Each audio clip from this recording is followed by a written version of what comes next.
अगर आप अपने साथी से सच्चा प्यार करते हैं, फिर भी कभी कभी किसी अजनबी की ओर खिंच जाते हैं, तो सवाल ये नहीं कि आप गलत हैं, सवाल ये है कि आप इंसान हैं या नहीं। ये कहानी उस अपराध बोध की है जो बिना अपराध के पैदा हो जाता है, उस आकर्षण की है जो बिना इजाजत मन में उतर आता है, और उस संघर्ष की है जहां एक तरफ प्रेम खड़ा है, स्थिर, गहरा और भरोसेमंद, और दूसरी तरफ नवीनता की पुकार जो अचानक दिल की धड़कन तेज कर देती है। ये कहानी न किसी को दोषी ठहराती है, न किसी को सही ठहराती है। ये उस सच को खोलती है जिसे हर इंसान महसूस करता है, लेकिन स्वीकार करने से डरता है। वो जानता था कि वो अपनी पत्नी से प्यार करता है, वर्षों का साथ, भरोसा, आदतें और एक साझा जीवन, सब कुछ था। फिर भी उस दिन जब ऑफिस की लिफ्ट में उसने उस अजनबी महिला को देखा, तो उसके भीतर कुछ हिल गया। ये कोई योजना नहीं थी, कोई इच्छा नहीं थी, बस एक पल था। उसकी आंखें रुकी और उसी क्षण उसके भीतर अपराध बोध ने जन्म ले लिया। मैं ऐसा क्यों महसूस कर रहा हूं? उसके मन ने खुद से सवाल किया। यही वो क्षण था जहां कहानी शुरू होती है, मनुष्य के भीतर चलती उस अदृश्य लड़ाई से, जहां दिमाग कुछ और जानता है और शरीर कुछ और महसूस करता है। विज्ञान इस क्षण को एक नाम देता है, डोपामिन प्रतिक्रिया, यानी दिमाग में खुशी और रोमांच पैदा करने वाला रसायन अचानक सक्रिय हो जाना। ये प्रतिक्रिया किसी नैतिकता से नहीं पूछती, ये बस घटित होती है। जीव विज्ञान बताता है कि हमारा मस्तिष्क लाखों साल पुराने पैटर्न पर काम करता है। जब उसे कोई नया चेहरा, नई ऊर्जा या नया संकेत मिलता है, तो वो उसे नवीनता मानकर सक्रिय हो जाता है। इसे ही विज्ञान में कूलेज प्रभाव कहा जाता है, जिसका अर्थ है कि लंबे समय तक एक ही साथी के साथ रहने पर मस्तिष्क उत्तेजना के प्रति थोड़ा सुस्त हो जाता है और नया संकेत मिलते ही फिर से जाग उठता है। ये जागना प्रेम का विरोध नहीं है, बल्कि शरीर की स्वाभाविक प्रतिक्रिया है। लेकिन कहानी यही नहीं रुकती। उस व्यक्ति के भीतर सिर्फ रसायन नहीं थे, एक विवेक भी था। वो जानता था कि वो किसके साथ घर लौटेगा। फिर भी उसका मन सवालों से भर गया। क्या प्रेम इतना कमजोर है कि एक नजर से डगमगा जाए, या फिर प्रेम इतना मजबूत है कि इन क्षणिक झटकों को सह सके? यही द्वंद्व कहानी का मूल है। प्राचीन दर्शन इसे बहुत पहले पहचान चुका था। गीता में कहा गया है कि मन स्वभाव से चंचल है, वो इंद्रियों के पीछे दौड़ता है। आंखें देखती हैं, मन आकर्षित होता है और इच्छा जन्म लेती है। ये प्रक्रिया अपने आप होती है। लेकिन वहीं गीता ये भी कहती है कि मन को दिशा देना बुद्धि का काम है। उस अजनबी में असल आकर्षण वो नहीं थी, बल्कि वो अनजाना था। उसकी जिंदगी के बारे में कुछ भी न जानना, उसकी कमियों से अनजान रहना, यही उसे परफेक्ट बना रहा था। मनोविज्ञान इसे फैंटेसी बनाम हकीकत कहता है। हकीकत में मौजूद साथी के साथ दिनचर्या, जिम्मेदारियां और संघर्ष जुड़े होते हैं, लेकिन अजनबी एक खाली कैनवस होता है जिस पर हमारा मन अपनी कल्पनाएं रंग देता है। यही कारण है कि आकर्षण व्यक्ति से नहीं, बल्कि उस कल्पना से होता है जो हम उसके ऊपर थोप देते हैं। हमारे ऋषियों ने इसे पाप कहकर खारिज नहीं किया। उन्होंने कहा, यह काम है, इच्छा है, और इच्छा मानव स्वभाव है। विश्वामित्र जैसे महान तपस्वी भी इससे नहीं बचे, इंद्र जैसे देवता भी नहीं।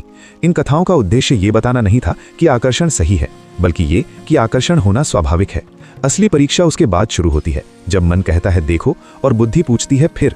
यही वो मोड़ है जहां प्रेम एक भावना नहीं, बल्कि एक चुनाव बन जाता है। उस आदमी ने उस शाम घर लौटते हुए महसूस किया कि आकर्षण एक घटना थी, अचानक आई और चली गई, लेकिन प्रेम वो निर्णय था जिसे वो रोज निभाता था। कहानी यहीं से आगे बढ़ेगी, जहां यह सवाल और गहरा होगा कि क्या हम अपने मन की हर आवाज को सच मान लें, या उस आवाज को पहचान कर भी सही रास्ता चुनना ही इंसान होना है। उसके भीतर जो चल रहा था वो सिर्फ एक नजर का असर नहीं था, बल्कि एक गहरी उथल पुथल थी। दिन बीतते गए, लेकिन वो चेहरा उसके मन से पूरी तरह गया नहीं। वो खुद से नाराज था। मैं ऐसा कैसे सोच सकता हूँ, वो खुद को बार बार समझाने की कोशिश करता। यहीं से अपराध बोध जन्म लेता है, जब इंसान अपने ही मन को कटघरे में खड़ा कर देता है। मनोविज्ञान कहता है कि अपराध बोध तब पैदा होता है जब हमारी इच्छा और मूल्य आपस में टकराते हैं। इच्छा कहती है देखो, महसूस करो, मूल्य कहते हैं रुको, ये सही नहीं है। यही टकराव इंसान को भीतर से थका देता है। प्राचीन ग्रंथों ने इस स्थिति को बहुत स्पष्ट शब्दों में समझाया है। उन्होंने कहा, इच्छा अपने आप में न तो पवित्र है न अपवित्र, वो बस एक ऊर्जा है। सवाल ये नहीं कि इच्छा पैदा हुई या नहीं, सवाल यह है कि उसे दिशा कौन देता है। कामसूत्र इसी बिंदु पर बहुत व्यावहारिक हो जाता है। महर्षि वात्स्यायन स्वीकार करते हैं कि मनुष्य का मन पर किया, यानी जो उसका नहीं है, उसकी ओर जल्दी आकर्षित होता है। कारण सरल है, वहां जोखिम है, और जोखिम हमेशा रोमांच पैदा करता है। जो आसानी से मिल जाए वो मन को उत्तेजित नहीं करता, जो दूर, कठिन या निषिद्ध हो वही कल्पना को भड़काता है। उस आदमी को यह बात समझ में आने लगी कि उसे उस स्त्री में कोई असाधारण गुण नहीं दिख रहा था, बल्कि उसे उस स्थिति में रोमांच दिख रहा था जो निषिद्ध थी। यह आकर्षण व्यक्ति के लिए नहीं, बल्कि उस खतरे के लिए था जिसे उसका मन महसूस कर रहा था। मनोविज्ञान इसे फॉरबिडन फ्रूट इफेक्ट कहता है। निषिद्ध फल ज्यादा मीठा लगता है। हमारे पुराणों में इंद्र और अहिल्या की कथा इसी मनोवृत्ति को दर्शाती है। इंद्र के पास सब कुछ था, शक्ति, पद, ऐश्वर्य, फिर भी उनका मन उस ओर गया जहां उन्हें नहीं जाना चाहिए था। कथा ये नहीं सिखाती कि इंद्र सही थे, बल्कि ये सिखाती है कि संपूर्णता के बावजूद मन असंतुष्ट हो सकता है। यहीं पर कहानी का द्वंद्व और गहरा हो जाता है। वो आदमी अपनी पत्नी के साथ बैठा होता, उसकी बातें सुनता, उसकी हंसी देखता, और फिर भी मन के किसी कोने में एक हलचल रहती। ये हलचल उसे डराती थी।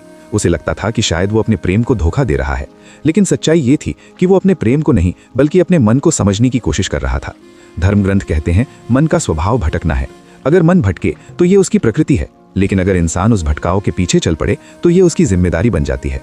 कामसूत्र भी यही चेतावनी देता है। वात्स्यायन आकर्षण को स्वीकार करते हैं लेकिन उस पर अमल को सीमित करते हैं।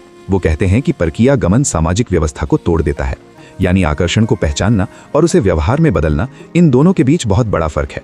ये फर्क वही रेखा है जो इंसान और पशु के बीच खींची होती है। पशु इच्छा को पूरा करता है, इंसान इच्छा को देखता है, समझता है और फिर निर्णय लेता है। उस आदमी ने धीरे धीरे ये समझना शुरू किया कि उसका अपराध बोध इस बात का प्रमाण नहीं था कि वो गलत इंसान है, बल्कि इस बात का प्रमाण था कि उसके भीतर विवेक जीवित है। अगर विवेक मर चुका होता तो अपराध बोध भी नहीं होता। यही विचार उसे थोड़ा शांत करने लगा। वो ये मानने लगा कि आकर्षण एक क्षणिक लहर है, लेकिन प्रेम एक गहरी धारा है। लहरें आती जाती रहती हैं, लेकिन धारा अपना रास्ता खुद बनाती है।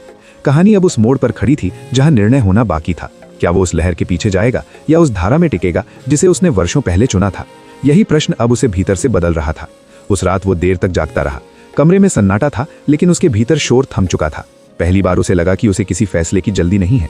वो समझ गया था कि आकर्षण से भागना समाधान नहीं है और न ही उसके पीछे दौड़ना। समाधान था उसे देखना, समझना और वहीं रोक देना। यही वो बिंदु था जहां वो खुद को इंसान महसूस करने लगा। प्राचीन दर्शन इसी क्षण को विवेक का जागरण कहता है।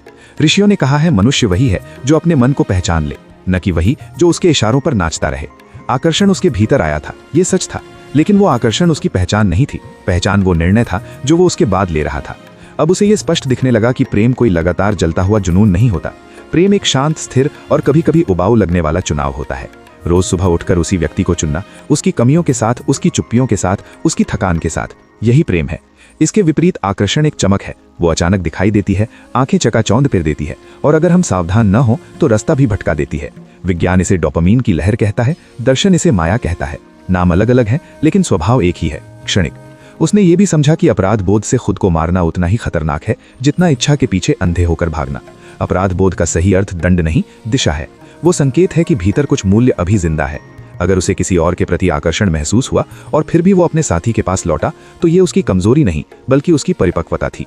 क्योंकि प्रेम का सबसे बड़ा प्रमाण ये नहीं है कि आप क्या महसूस करते हैं, बल्कि ये है कि आप किसके साथ टिके रहते हैं। यही कहानी का सार खुलता है। आकर्षण एक घटना है, प्रेम एक निर्णय है। घटना पर हमारा पूरा नियंत्रण नहीं होता, लेकिन निर्णय पूरी तरह हमारे हाथ में होता है। हम रोज किसी न किसी से प्रभावित हो सकते हैं, किसी चेहरे से, किसी आवाज से, किसी व्यवहार से, लेकिन शाम को किसके साथ बैठकर चाय पीनी है, किसके दुख को अपना मानना है और किसके साथ बूढ़ा होना है, ये हमारा चुनाव है। यही चुनाव हमें सभ्य बनाता है। यही संस्कृति है, यही धर्म है। पुराने ग्रंथ इसलिए कठोर नहीं थे, वे व्यवहारिक थे। उन्होंने मन को शत्रु नहीं कहा, उन्होंने मन को बच्चा कहा जो चमकती चीजों की ओर दौड़ता है, और बुद्धि को अभिभावक कहा जिसका काम है बच्चे का हाथ पकड़कर उसे सही रास्ते पर ले जाना। उस आदमी ने पहली बार यह महसूस किया कि वो अपने मन से लड़ नहीं रहा बल्कि उसे समझा रहा है, और यही समझ रिश्तों को तोड़ती नहीं बल्कि उन्हें गहरा करती है। कहानी यहाँ खत्म नहीं होती, बल्कि यहीं से हर इंसान की अपनी कहानी शुरू होती है। क्योंकि सवाल ये नहीं कि आप कभी किसी और की ओर आकर्षित होंगे या नहीं, सवाल यह है कि उस क्षण में आप क्या चुनेंगे, क्षणिक रोमांच या दीर्घकालिक प्रेम। यही चुनाव तय करता है कि आप सिर्फ जीवित हैं या सच में इंसान हैं। साथियों, आशा करता हूँ ये जानकारी आपको पसंद आई होगी। जाते जाते इस वीडियो को लाइक जरूर कर देना और अपने दोस्तों के साथ शेयर करना। कहानी सुनो स्टोरी ट्रेलर चैनल को सब्सक्राइब कर लेना। आने वाली वीडियो के लिए मिलते हैं नेक्स्ट वीडियो में। तब तक के लिए अपना ख्याल रखिए। बाय, धन्यवाद।